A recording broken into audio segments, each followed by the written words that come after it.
പ്രിയപ്പെട്ട സുഹൃത്തുക്കളെ, CPI എന്ന പാർട്ടി കേരളത്തിലെ ഇടത് ജനാധിപത്യ മുന്നണി മന്ത്രിസഭയിലെ രണ്ടാമത്തെ പാർട്ടിയാണ്. എനിക്ക് തോന്നുന്നു 4 മന്ത്രിമാർ അവർക്കുണ്ട് എന്നാണ് എനിക്ക് തോന്നുന്നത്.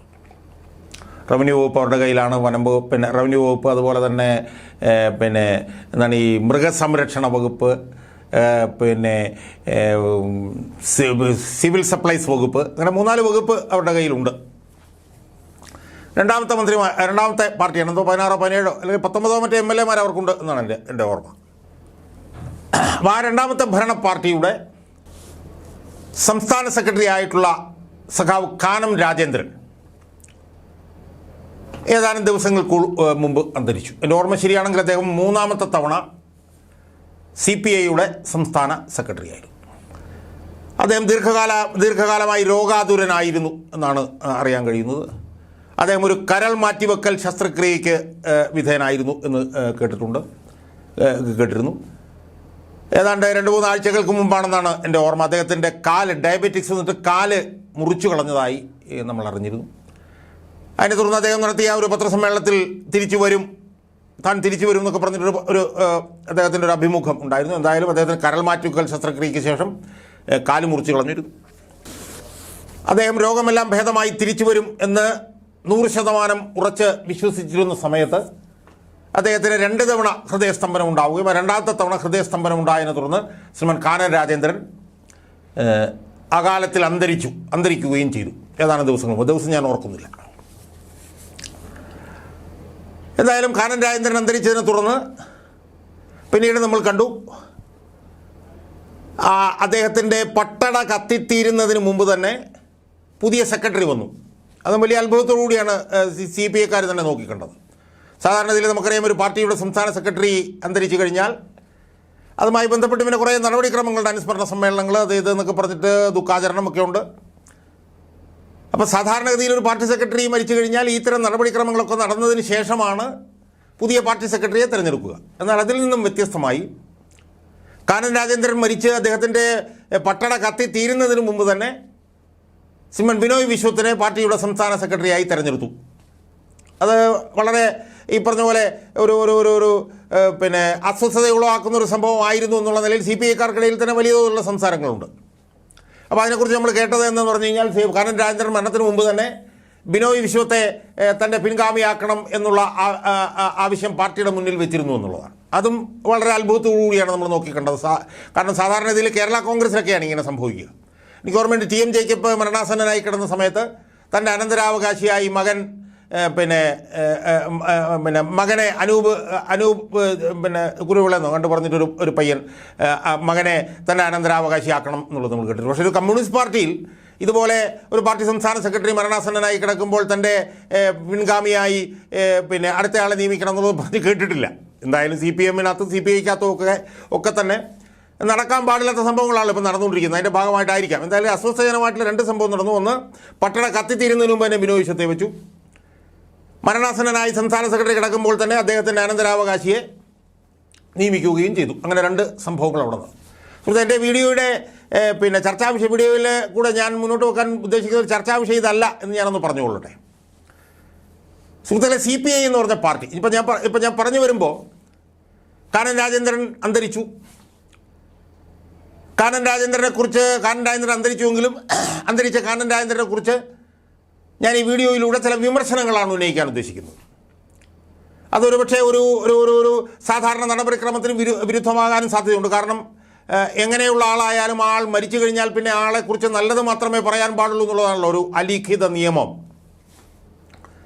അപ്പോൾ ആ ലിഖിത നിയമത്തിന് വിരുദ്ധമായി അന്തരിച്ച കാനം രാജേന്ദ്രനെ കുറിച്ച് ചില വിമർശനങ്ങൾ ഉന്നയിക്കാൻ വേണ്ടിയിട്ടാണ് ഞാൻ ഈ വീഡിയോയിലൂടെ ശ്രമിക്കാൻ പോകുന്നത്. അതിന് എന്നോട് CPIക്കാർ പൊറുക്കണം എന്നാണ് എനിക്ക് ആമുഖമായി സൂചിപ്പിക്കാറുള്ളത്. സുഹൃത്തുക്കളെ, CPI എന്ന് പറഞ്ഞ പാർട്ടി എല്ലാ കാലത്തും ഒരു ചെറിയ പാർട്ടിയായിരുന്നു. അവർ എത്ര വലിയ പാർട്ടിയാണെന്നൊക്കെ പറയാൻ ശ്രമിച്ചാലും അവരൊരു ചെറിയ പാർട്ടിയായിരുന്നു. അവർ CPMൻ്റെ തോളിലിരുന്നു കൊണ്ടാണ് ഈ MLA മാരുടെ എണ്ണമൊക്കെ കൂട്ടുന്നതെന്നുള്ളത് നമുക്ക് എല്ലാവർക്കും അറിയാവുന്ന കാര്യമാണ്. പക്ഷേ അവർ പറയും ഞങ്ങൾ വലിയ പാർട്ടിയാണ് എന്നൊക്കെ അവർ പറയും. അതവർ പറഞ്ഞുകൊള്ളട്ടെ, അത് പറയാനുള്ള ഉത്തരവാദിത്വം അവർക്കുണ്ടല്ലോ. പക്ഷേ ആ പാർട്ടി ചെറുതായിരുന്നുവെങ്കിലും ആ പാർട്ടിക്ക് ഒരു പ്രത്യയശാസ്ത്ര ശുദ്ധി ഉണ്ടായിരുന്നു. അതായത് CPM എന്ന് പറഞ്ഞ പാർട്ടി നമുക്കറിയാം, എനിക്ക് തോന്നുന്നു 2000-ന്റെ തുടക്കത്തിലാണ് 50-55 MPമാരിലേക്കൊക്കെ എത്തുന്നത്. പക്ഷേ അതിനു മുമ്പ് സി പി ഐ എല്ലാ കാലത്തും എല്ലാ കാലത്തും ഒരു ചെറിയ പാർട്ടിയായിരുന്നു. പക്ഷേ ആ പാർട്ടി എല്ലാ കാലത്തും ഒരു ചെറിയ പാർട്ടിയായിരുന്നെങ്കിലും ഒരു പ്രത്യയശാസ്ത്ര ശുദ്ധി ഉണ്ടായിരുന്നു. ആ ചെറിയ പാർട്ടിക്ക് എന്താണ് പറയാനുണ്ടായിരുന്നത് എന്ന് ജനങ്ങൾ സാഗൂതം കേൾക്കുമായിരുന്നു. എണ്ണത്തിൽ അംഗബലത്തിൽ കുറവായിട്ടുള്ള പാർട്ടിയായിരുന്നെങ്കിലും. കാരണം ആ പാർട്ടിയെ വ്യത്യസ്തമാക്കിയിരുന്നത് ചെറുതാണെങ്കിലും അതിൻ്റെ പ്രത്യയശാസ്ത്ര ശുദ്ധിയായിരുന്നു, അതെടുക്കുന്ന നയങ്ങളും നിലപാടുകളുമായിരുന്നു. അതുപോലൊരു പാർട്ടിയായിരുന്നു കേരളത്തിലെ CPI എന്ന് പറഞ്ഞ പാർട്ടി.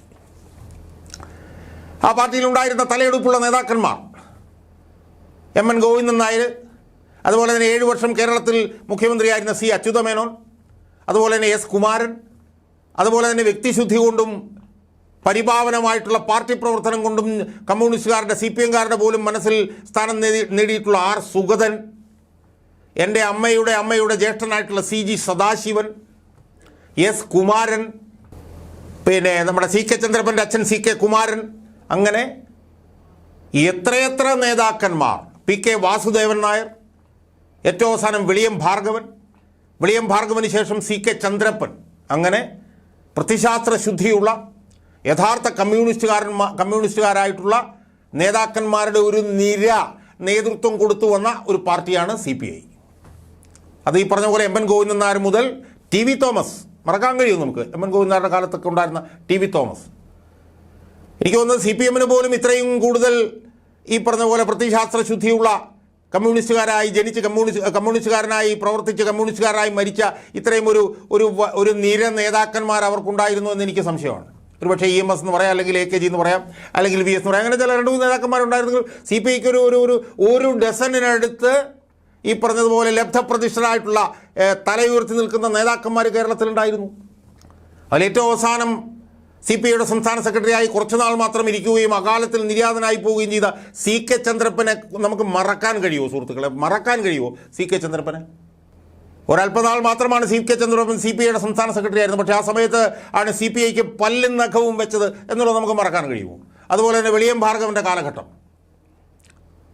CPM-ൻ്റെ ഈ പറഞ്ഞ പോലത്തെ വൃത്തികേടുകളൊന്നും അനുവദിക്കാതെ നിന്ന വിളിയം ആശാൻ എന്ന് വിളിക്കുന്ന വിളിയം ഭാർഗവൻ, പാർട്ടി നേതാക്കന്മാർ, പാർട്ടി അണികൾക്ക് പോലും എന്തെങ്കിലും പ്രശ്നം ഉണ്ടായിക്കഴിഞ്ഞാൽ അവിടെ വന്ന് പിന്നെ മുണ്ടും മടക്കി കുത്തി നിൽക്കുമായിരുന്ന വിളിയം ഭാർഗവൻ, അങ്ങനത്തെ ഒരു പ്രത്യയശാസ്ത്ര ശുദ്ധിയുള്ളൊരു പാർട്ടിയായിരുന്നു ഈ പാർട്ടി. CPM-ൻ്റെ താൻ പ്രമാണിത്വം ഒരിക്കലും അംഗീകരിച്ചു കൊടുക്കാത്ത, തങ്ങളുടെ വ്യക്തിശുദ്ധി നിലനിർത്തുന്ന ഒരു പാർട്ടി. ആ പാർട്ടിക്ക് നേതൃത്വം നൽകിയ ഒരു വലിയ നേതൃനിര, ലബ്ധപ്രതിഷ്ഠരായിട്ടുള്ള നേതാക്കന്മാരുടെ നേതൃത്വം. പക്ഷേ ആ പാർട്ടിയെ നിർഭാഗ്യവശാൽ CPM-ൻ്റെ ഒരു അനക്ഷരാക്കി, ഒരു അഡെൻഡമാക്കി, CPM എന്ന് പറഞ്ഞ പാർട്ടിക്ക് കൂടെ കെട്ടിവെക്കുന്ന ഒരു വെറും കീറക്കടലാസാക്കി അധപ്പതിച്ചു ശ്രീമാൻ കാനം രാജേന്ദ്രൻ എന്ന് പറയുമ്പോൾ അത് വിമർശന വിധേയമായേക്കാം. എന്നാലും പറയാതെ യാതൊരു നിവൃത്തിയുമില്ല. കാനം രാജേന്ദ്രൻ എന്ന് പറഞ്ഞ നേതാവിൽ വന്ന ഈ മാറ്റം എന്താണെന്നുള്ളത് CPI-ക്കാർക്ക് പോലും ഇതുവരെ ബോധ്യമായിട്ടുണ്ടാവുമെന്ന് എനിക്ക് തോന്നുന്നില്ല. കാരണം ഒന്നാം പിണറായി സർക്കാരിൻ്റെ കാലത്തൊരു ഘട്ടത്തിൽ കേരളത്തിലെ പ്രതിപക്ഷ നേതാവാണ് കാനം രാജേന്ദ്രൻ എന്ന് പറഞ്ഞൊരു ഘട്ടം ഉണ്ടായിരുന്നു. അന്ന് ലോ അക്കാഡമിയുമായി ബന്ധപ്പെട്ട് നടന്ന സമരം. ആ സമരത്തിൽ വിജയിച്ച പിന്നെ AISF-ൻ്റെ വിദ്യാർത്ഥികൾക്ക് ചുവന്ന മാലയിട്ട് കൊടുത്തു പുത്തരിക്കണ്ടത്ത് കാനം രാജേന്ദ്രൻ. ഈ സർക്കാരിനെതിരെ, ഈ ഒന്നാം പിണറായി സർക്കാരിനെതിരെ ശരിക്കും ഹൈക്കോടതിയിൽ കേസിന് പോലും പോയി കാനം രാജേന്ദ്രൻ. അങ്ങനെ ഓരോ വിഷയത്തിലും CPM-ന് അടി കൊടുത്തുകൊണ്ടിരുന്ന കാനം രാജേന്ദ്രൻ ഒരു സുപ്രഭാതത്തിൽ വാലും ചുരുട്ടി ഓടിയതാണ് നമ്മൾ പിന്നീട് കണ്ടത്. വാലും ചുരുട്ടി ഓടി. പല കാരണങ്ങൾ പറയുന്നുണ്ട്, അതിലേക്കൊന്നും ഞാനിപ്പോൾ പോകുന്നില്ല. അദ്ദേഹം അന്തരിച്ചുകൊണ്ട് ഞാൻ ആ കാര്യങ്ങളിലേക്കൊന്നും പോകുന്നില്ല. എന്തായാലും കഴിഞ്ഞ ഏതാണ്ട് ഒരു 3-4 വർഷക്കാലമായി പിണറായി വിജയൻ്റെ ഒരു മൂത്ത സഹോദരനായിട്ടായിരുന്നു കാനം രാജേന്ദ്രൻ പ്രവർത്തിച്ചത് എന്ന് പറയുന്നതിൽ എനിക്ക് യാതൊരു മടിയുമില്ല. പിണറായി വിജയൻ്റെ എല്ലാ തെറ്റായ നിലപാടുകൾക്കും പിണറായി വിജയൻ പിന്തുണയായി വരുന്നതിന് മുമ്പ് പോലും പിന്തുണയായി വന്നുകൊണ്ടിരുന്ന ആളായിരുന്നു കാനം രാജേന്ദ്രൻ. പിണറായി വിജയൻ എന്ത് തെറ്റായ നിലപാടെടുത്താലും CPM-ൻ്റെ സംസ്ഥാന സെക്രട്ടറിയേക്കാൾ മുമ്പേ പിണറായി വിജയന് പിന്തുണയുമായി വരുന്ന ഒരു സാഹചര്യമായിരുന്നു കാനം രാജേന്ദ്രൻ ഉണ്ടായിരുന്നത്. എന്താണ് അതിൻ്റെ കാരണം എന്ന് എനിക്കറിയില്ല. എന്തൊക്കെയോ അഴിമതിയുമായി ബന്ധപ്പെട്ട് എന്തൊക്കെ ഉണ്ടെന്ന് പറഞ്ഞാൽ നമുക്കറിയില്ല. എന്തായാലും ആ പാർട്ടിയുടെ പല്ലും നഖവും കൊഴിച്ചു കളഞ്ഞ നേതാവാണ് കാനം രാജേന്ദ്രൻ എന്ന് പറയുന്നതിൽ എനിക്ക് യാതൊരു മടിയുമില്ല. ആ പാർട്ടിയുടെ വ്യക്തിത്വം, ആ പാർട്ടിയുടെ വ്യതിരിക്തത, അതെല്ലാം തകർത്ത് തരിപ്പണമാക്കുന്ന പാർട്ടിയായി CPM അധപ്പതിച്ചത് കാനം രാജേന്ദ്രൻ സംസ്ഥാന സെക്രട്ടറി ആയതിനു ശേഷമാണ് എന്നുള്ള കാര്യത്തിൽ യാതൊരു തർക്കവുമില്ല. CPM-നകത്ത് നിലനിൽക്കുന്ന വിഭാഗീയത, CPM-നകത്ത് പിണറായി വിജയൻ കാണിക്കുന്ന ആധിപത്യം, ഏകഛത്രാധിപത്യം, അതൊക്കെ തന്നെ CPI-യിലും കാണിച്ചു പോന്ന ഒരു നേതാവായിരുന്നു ശ്രീമാൻ കാനൻ രാജേന്ദ്രൻ. എത്രയോ ലബ്ധപ്രതിഷ്ഠരായിട്ടുള്ള നേതാക്കന്മാരുണ്ട്. അവരെ എല്ലാവരെയും മാറ്റിയിട്ട് തൻ്റെ ചില ക്രോണീസിനെ, ചില DR അനിൽ എന്നൊക്കെ പറഞ്ഞ ആൾ, ചില K രാജൻ എന്നൊക്കെ പറഞ്ഞ ചില നേതാവ്, ചിഞ്ചു റാണി എന്നൊക്കെ പറഞ്ഞിട്ടുള്ള, താൻ നിൽക്കാൻ പറഞ്ഞാൽ ഇരിക്കുന്ന കുറേ യേസ് മെന്മാരെ കൊണ്ടുവന്ന് മന്ത്രിയാക്കി അവരുടെ നേതാവായി ഇങ്ങനെ വാഴുകയായിരുന്നു ശ്രീമാൻ കാനൻ രാജേന്ദ്രൻ. അതായത് CPI-യുടെ പല്ലും നഖവും മുഴുവൻ തകർത്ത് കളഞ്ഞു, ഊരിക്കളഞ്ഞു. CK ചന്ദ്രപ്പൻ ഇരുന്ന കസേരയിലാണ് അദ്ദേഹം ഇരുന്നത്. വെളിയം ഭാർഗവൻ ഇരുന്ന കസേരയിലാണ് അദ്ദേഹം ഇരുന്നത്.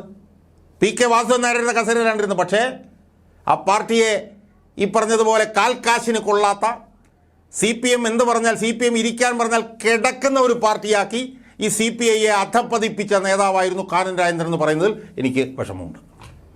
പക്ഷെ പറയാൻ നിവൃത്തിയില്ല. സാധാരണഗതിയിൽ രോഗം വരുമ്പോൾ പാർട്ടി നേതാക്കന്മാർ അവർ അവധിയെടുത്ത് മാറുകയാണ് പതിവ്. പക്ഷേ രോഗം വന്നിട്ട് പോലും അദ്ദേഹം ആ സ്ഥാനത്ത് അങ്ങനെ തുടരുകയായിരുന്നു.